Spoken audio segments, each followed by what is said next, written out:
Parlamento. Lo trae, nos vino muy útil, Félix, Hola. cuando hablamos Buenas acerca tardes. de la traición a la patria. Sí.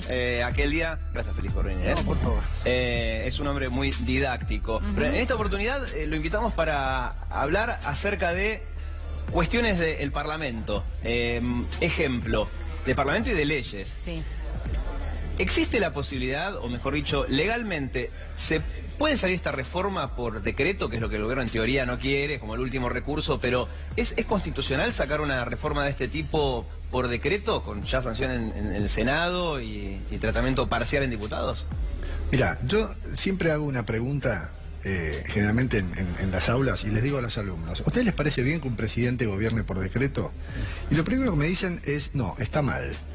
Con lo cual yo les digo, ¿y cómo hace un presidente para ejercer todas sus atribuciones? Porque el juez dicta sentencias, el Congreso dicta leyes y los presidentes dictan decretos. Entonces, claro, el tema es, pero no son malos los decretos. La gente identifica los decretos con los de necesidad y urgencia. Hay otros decretos. Los decretos que el presidente dicta para ejercer sus potestades son buenos. Ahora, Sí, o los que reglamentan una ley por también, ejemplo, claro, sí. por ejemplo, o un decreto autónomo. El presidente quiere nombrar un ministro, promulgar una ley, dicta Sí. un decreto autónomo. ¿Pero esto? Ahora, los decretos de necesidad y urgencia son decretos que dicta el presidente para ejercer atribuciones del Congreso. Entonces uno dice, ¿cómo el presidente? Porque acá el problema no es el DNU, el problema es que el presidente ejerce atribuciones del Congreso. Hay división de poderes, hay un sistema republicano, esto no podría ser así. Bueno, entonces ahí está el punto. Desde el año 94, la última reforma que tuvo la Constitución, lamentablemente, inexplicablemente, la Constitución autoriza a los presidentes a ejercer atribuciones del Congreso a través de decretos de necesidad de urgencia. Con lo cual, la pregunta de si el presidente puede entonces ejercer atribuciones del Congreso, la respuesta es sí, Sí. puede hacerlo. Es legal, digo, Claro. más allá de que Es después puede tener una discusión Claro, lo que política, pasa es que ¿no? vos decís desde el año 94 y lamentablemente se ha hecho un uso y abuso de los DNU. Entonces tienen mala prensa. Vamos a la segunda parte. Vamos a la segunda parte. Es que tienen mala prensa para el sistema republicano. O sea, el solo hecho que la Constitución admita esta posibilidad, esto ya hace que sea malo. Yo siempre digo, estos son los yuyos institucionales, ¿no? Tanto los decretos de necesidad y urgencia como los delegados. Los decretos delegados son los que el presidente dicta para ejercer atribuciones del Congreso cuando el Congreso previamente le ha delegado esa potestad. Los llamamos superpoderes, ¿no? Bueno, vamos al tema previsional. El presidente, que es un tema del Congreso, el presidente puede por decreto sacar una ley previsional siendo que es un tema del Congreso. Bueno, entonces vamos a ver qué requisitos la Constitución pide para que un presidente pueda dictar decretos de necesidad y urgencia. Son 4. El primero, que esté la firma en ese decreto de todos los ministros y de jefe de gabinete. En teoría ya estaba cumplido esto, de hecho lo dijo Massot, que Ya estaba. ya todos los ministros habían firmado, faltaba la del presidente. La Siempre es así. En los decretos de necesidad y urgencia, los ministros con su firma avalan y ratifican lo del presidente. En la práctica es al revés. Primero firman los ministros y después el presidente. Bueno, esto tilde, este requisito se cumple porque el presidente logra, y si alguno no le quiere firmar, lo echa, punto. O sea, es un control endeble. ¿Qué otro requisito se necesita? Que no sean determinados temas. O sea, no se pueden dictar decretos de necesidad y urgencia sobre temas penales, sobre temas impositivos, sobre el régimen electoral y los partidos políticos. Bien. El tema previsional no está en Estaría ninguna. fuera. Estaría fuera. Bien. Tilde para este otro requisito que se cumpliría. ¿Qué otro requisito lo tiene que aprobar el Congreso? O sea, el presidente dicta un DNU, luego tiene que ser aprobado por el Congreso.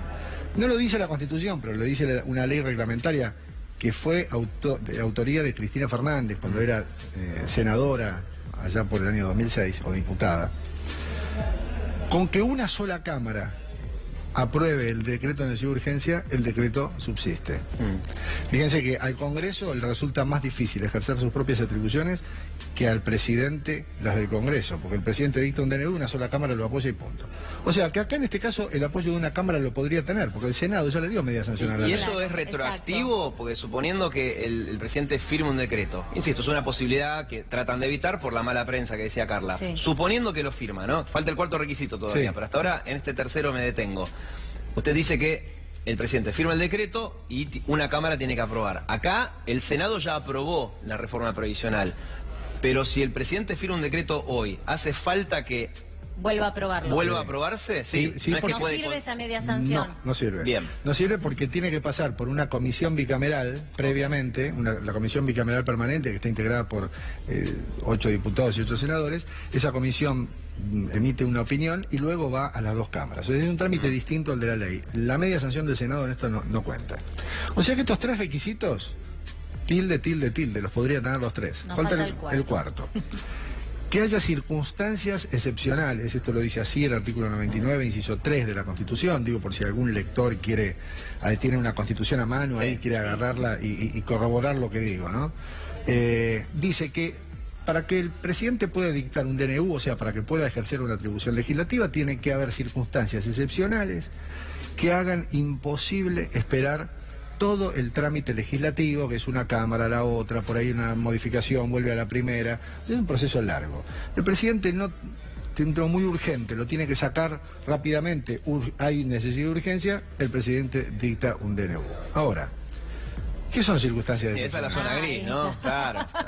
Entonces, ¿a quién determina qué es excepcional? La Constitución no dice circunstancias excepcionales. En la Argentina, el uso y abuso que vos decías de los DNU hace que un presidente, por ejemplo, dicta un DNU para meter un feriado. A ver, por ejemplo, Macri hizo eso con el feriado de Güemes. Kirchner ha trasladado feriados por DNU. ¿Dónde está la necesidad y la urgencia ahí? Y el que era un decretador compulsivo, si me permite el término, fue Menem en su momento. Veo que pasó a ser un tema más familiar entre los argentinos con Menem. En la época de Alfonsín, claro, firmó decretos, pero no nos enteramos. Menem empezó a firmar decretos de cosas que eran importantísimas. Les cuento una anécdota. Sí. Urquiza, primer presidente constitucional argentino, 1854. Hasta Alfonsín, sacándolo Alfonsín. Pasaron 140 años. ¿Saben cuántos decretos de necesidad de urgencia dictaron? ¿Cuántos? Dictaron 10 o 15, entre 10 y 15 decretos de necesidad de urgencia. Estamos hablando de casi 30 presidentes constitucionales, sacando los gobiernos de facto. ¿No? Bien. Después vino Alfonsín. Alfonsín gobernó 5 años y medio. Dictó 10 decretos de necesidad de urgencia. Bien. Ya es un disparate con relación a los... ¿no? Bien. ¿Y Carlos? Carlos se zarpó, ¿no? No dejó tinta en la virome. En 10 años. A ver, en 10 años, el doble de Alfonsín. Ustedes me dirán, bueno, a ver... 20 sería el 20 doble, sería una el locura. doble. A ver, 30, 50, 100. ¿Centenar? Bueno, qué sé yo, alguno podrá decir, bueno, tío, saco cualquier cosa. 200. Sí. 578 Claro. decretos de necesidad de Bueno, urgencia. era uso y abuso. Entonces, evidente, pero después de la Rúa, en los primeros 6 meses de su También. gestión, superó a Menem en los primeros 6 meses de la suya. Lo que pasa es que se puso más el ojo en el gobierno de Carlos Menem, después como que Por la cantidad de pasaba años. un poquito... No, y Menem agarró una herramienta que estaba ahí en la Constitución y dijo, ¿cómo nadie la usó? Y empezó a decretar a lo loco y después ya estaba. A partir de ese antecedente... No. Ahora, mi pregunta es, ¿y de todos esos decretos que firmó Menem, que fueron cuántos? 570 y pico. ¿Y cuántos después fueron volteados judicialmente? Digamos, un porcentaje ínfimo, si es que hubo alguno. Menem tenía la corte, la mayoría automática. Claro. De hecho, la corte... Vos recién decías, Menem vio que en la Constitución estaban los DNU. No, cuando Menem asumió, todavía la Constitución no los había autorizado. Justamente, Alfonsín, que fue, junto con Menem, los líderes que propusieron la reforma, Alfonsín propuso que los decretos sean regulados. Entonces, los que están a favor de la reforma dicen, no, pero nosotros los limitamos. Este fue un error. Pero, a ver, digo, porque yo por ahí hablo, ustedes me cortan. Quédate tranquilo. El tema previsional, Sí. ¿no? Por DNU, de los 4 requisitos, ¿cuál falla? Para mí falla el de las circunstancias excepcionales. ¿Por Claro. qué? Porque las circunstancias excepcionales para la Corte tienen que ser hechos bélicos, tsunamis, que no dejen que los legisladores lleguen al Congreso. Acá los legisladores están sesionando. Sí. Bien. Bueno, veremos. Igual muchos antecedentes no hay hasta ahora, que de eso igualmente vamos a hablar, ¿no? De cuántos antecedentes hay de la Corte invalidando un decreto porque consideró que no había ni necesidad ni urgencia. Antes les propongo escuchar lo que decía Victoria Donda respecto a esta posibilidad. No hubo quórum. Me parece que está claro, no hubo quórum. Si había quórum, sesionaban. No sesionaban porque no hubo quórum. Tenían la intención de sesionar. Fueron a una sesión de forma irresponsable, fueron a una sesión de prepo, fueron a una sesión a los empujones, a los tiros, con gases lacrimógenos, y no pudieron sesionar porque no tenían el quórum, porque les llamaron sin quórum. Bueno, hoy Tuvieron que ir a buscar, hay una imagen muy clara donde se ve cuando, mientras yo hablaba, Mazot aprovecha, va afuera, busca un diputado, está bastante clara y está dando vuelta por todos lados. Sí, la tenemos, de deben hecho, haber la hemos puesto al mostrado. aire. Sí, sí, sí. Cuando se sienta un diputado se para y se va. Ese es el que da el supuesto quórum, el 129. Cuando Carrió habla, dice que está hablando de una sesión de minoría. Eso significa que no hubo quórum. Bueno, y también habló sobre este tema Leopoldo Moro, lo escuchamos. Cuando entramos al recinto, nos encontramos con que el presidente proclama un número de diputados que estaban sentados en la banca que no eran tales. Él dice hay 129 presentes, que es el número exacto y estricto para iniciar una sesión. Sí. Y no había 129 diputados sentados. Eso duró una milésima de segundo, porque cuando se descubre que no había 129 diputados, gracias al reclamo que ahora se pretende presentar como si fuera un incidente provocado por nosotros, cuando se produce el reclamo, desaparece del tablero el 129 y no vuelve nunca más porque nunca existió. Cuando usted se acerca, o ustedes se acercan a Emilio Monzó, al presidente de la Cámara, se acercan para reclamarle esto que nos está contando. Dos cosas, para reclamarle por la represión en la calle, Sí. por los diputados que estaban en la enfermería, que ya se lo había reclamado Rossi, y por el intento de inventar una sesión que no existía. Bueno, allí la polémica, ¿no? Planteada con respecto al quórum. Pero esto, Félix, es constitucional. Yo diría que más que constitucional e inconstitucional es un escándalo. No, un escándalo. Pero, a ver... ahí Emilio Monzó, no sé si alguno lo estamos lupeando varias veces, el momento que le intenta tirar una trompada A Moró, al Moró, está ¿no? abajo, sí. Yo creo que ahí estaban en la misma situación que están los jugadores de fútbol en una final, cuando se pegan patadas, ya creo que ni piensan, tienen un nivel de pulsaciones tan... Ahora, acá hay un tema que es importante. El quórum es una cantidad de votos que necesita un cuerpo colegiado para poder empezar a sesionar. ¿Y cómo se determina eso? Bueno, el método actual es se sientan en las bancas, hay un botón en la banca, quedan sentados, hay quórum. Ahora, ¿se Sí, que en puede realidad- sentar cualquiera? No, bueno... Bueno, porque esta es la denuncia. No, bueno, pero se denuncia que hubo diputados que no habían asumido todavía, eso no es cierto, después se miraron las cámaras, no es así. Cuando se espera iniciar la sesión, está el tablero y entonces lo que se busca es que esté ese número mágico, que es 129, ¿no? Cuando aparece el número mágico, el presidente de la Cámara de Diputados da por iniciada la sesión. En algún momento ese número estaba en el tablero. Entonces Emilio Monzó dio lugar a la sesión. Después enseguida alguien se levantó, no sé si habrá quedado dormido alguno de los que no quería dar quórum, y quedó ahí. Entonces dicen, no, pero eso duró 5 segundos, no importa. Sí, el Televín indica que ahí se la pregunta duró 7 segundos. 7 segundos. El famoso número 129 quórum fueron 7 segundos, que es importante aclarar que cómo hacen en la Cámara para saber cuántos diputados se encuentran. Bueno, en realidad es por el propio peso en el sillón, ¿no? Digamos que todo está calibrado para que más de 40 kilos ya figura como que hay alguien sentado. Muy probablemente quizás ocurrió eso, ¿no? Que había quizás un opositor que se sentó para chequear el celular y después cuando se dio cuenta se paró. No sabemos, quizás no. Pero duró 7 segundos ese quórum de 129. La pregunta al abogado constitucionalista es... ¿Alcanzan esos 7 segundos? Claro, ¿alcanzan 7 segundos para que arranque la sesión? 1 o 2 segundos también. A ver, basta que sea rápido el presidente de la Cámara de Diputados, hay quórum, se inicia la sesión. Después, cuando la sesión se inició, puede ser que no haya quórum. Porque de hecho, cuando son sesiones muy largas, los diputados no se quedan escuchando los discursos de otros. Luego se van y por ahí uno ve que están en plena sesión y resulta que hay 100, 90. Sí, o a veces 30. O a veces debates que duran hasta la madrugada. Eso con Carla hemos cubierto en el Salón de los Pasos Perdidos, lo ves caminando, lo ves sentado en un sillón, se pone al bar de enfrente. Ahora, cuando llega el momento de votar, ahí vuelven todos corriendo. Ahí tienen que estar, exactamente, ahí tienen que estar. Pero en este caso, más allá de lo... Hay muchas cuestiones que giran que no son estrictamente constitucionales, sino que tienen que ver con un escándalo político institucional. El quórum es una herramienta, no dar quórum, es una herramienta que los partidos políticos la consideran válida. O sea, dicen, no, nosotros no damos quórum, entonces... Y eso está bien en la práctica legislativa.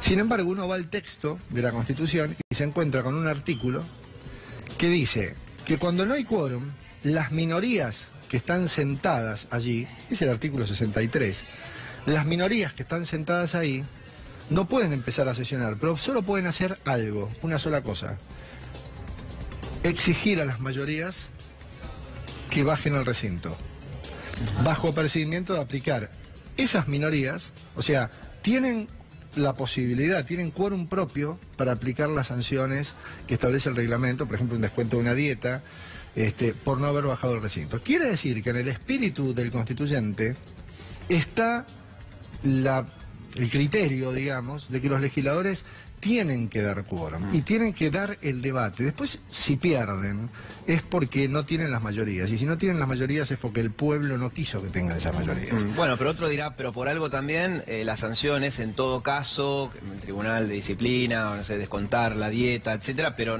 en ningún lado dice que están obligados todo el tiempo los opositores o quienes no quieren participar de ese debate a dar quórum. Digo, porque no, quizás suena que constantemente la idea es que estén todos sentados, o sea, volvemos a que es una herramienta es que válida, estén todos sentados no mientras la sesión está iniciada. Digo, tienen el debate... No, me refiero a dar quórum, quise decir estar sentados como sinónimo de dar quórum, no están obligados. Sí, pero, a ver, si no dan quórum no se discute, ¿y para qué se eligen legisladores? Claro. Por eso digo que la realidad es que si se envía al plenario un tema para tratar y se agrega en el orden del día, los legisladores que están de acuerdo irán a aprobar, irán a votar en favor o a dar sus opiniones y sus explicaciones. Los que están en contra irán a dar su punto de vista, pero también tienen que votar, porque lo que hay que tener en cuenta es que al legislador a los legisladores los elegimos para que muestren sus puntos de vista y voten.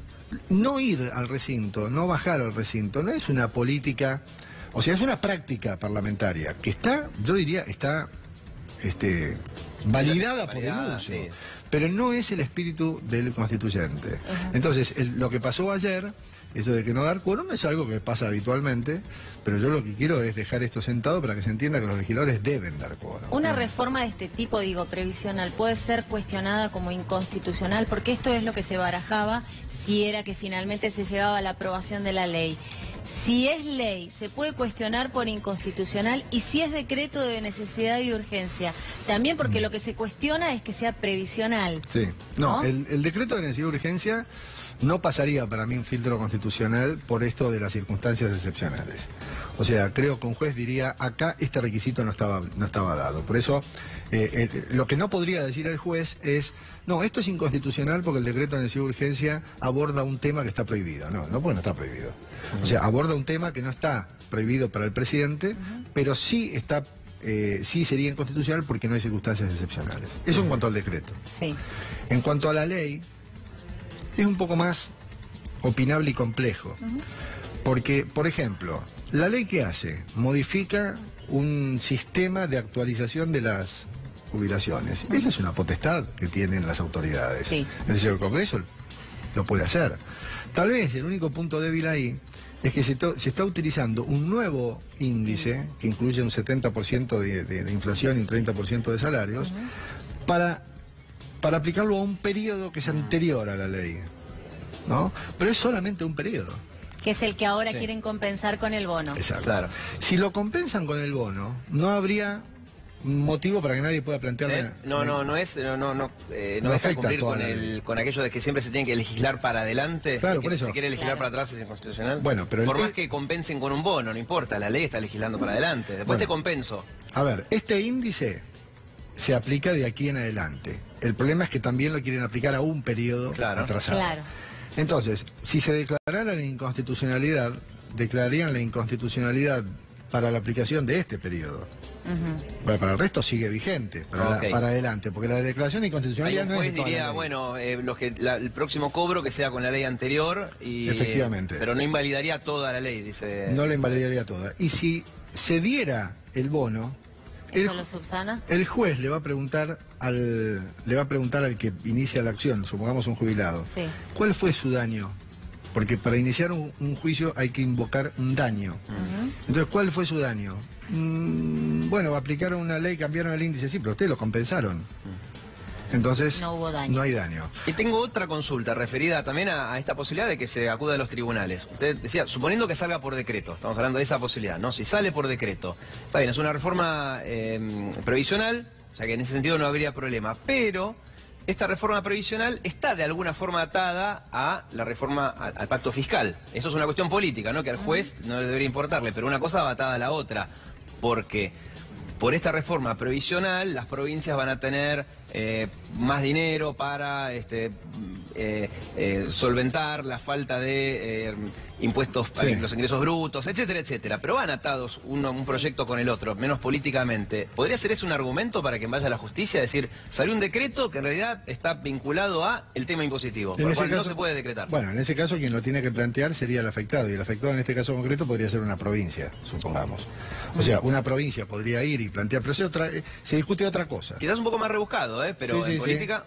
Es un perjuicio para la provincia. Es un perjuicio para la provincia. Y ahí se discute otra cosa totalmente distinta. Entonces, bueno, ahí habría que ver qué es lo que... Como ya entramos en terrenos más subjetivos, ahí habría que ver qué es lo que opina un juez y sobre todo la Corte, ¿no? Nosotros tenemos un caso dentro de la Constitución que es el típico ejemplo de cómo una norma, cuando a veces puede ser inconstitucional, o en este caso sería nula, puede mantenerse vigente si no afecta a nadie. El conocido artículo 14 bis de la Constitución, que es el que contempla los derechos del trabajador, de los gremios y todos los derechos de la seguridad social, es un artículo que fue agregado por la Revolución Libertadora. En la Revolución Libertadora no había Congreso y por lo tanto no hubo ley declarativa de necesidad de reforma. O sea, ahí fue un proceso de reforma nulo. Sin embargo, el 14 bis está en la Constitución, allí nunca nadie hizo un planteo sobre este artículo. Pasa que después quedó avalado igual por otras reformas a la Constitución que hubo y, digamos, pero queda legitimado. No. O sea, para que se declare la nulidad es necesario un planteo concreto. Si hubo un reformador posterior, no tocó eso, no es que el reformador posterior podría... Hoy en día cualquiera podría invocar la nulidad del artículo 14 bis de la Constitución. Lo que pasa es que ¿quién lo va a hacer? Si es un artículo que beneficia a todo el mundo. Derecho, claro, sí, por supuesto. A ver, un empresario por ahí lo podría hacer, que dice el artículo 14 bis que todos los trabajadores tienen el derecho de participar en las ganancias de las empresas. Claro. Algún empresario que diga... No estoy de acuerdo. Igual no demos ideas, Félix. Hasta ahora venimos genial, ha sido más que claro una vez más. No quiero darle ninguna idea. ¿Para qué? No, es más, es un buen momento acá para ir un corte. Es suficiente, gracias, Félix. Muy amable. Ya venimos. Una pausa.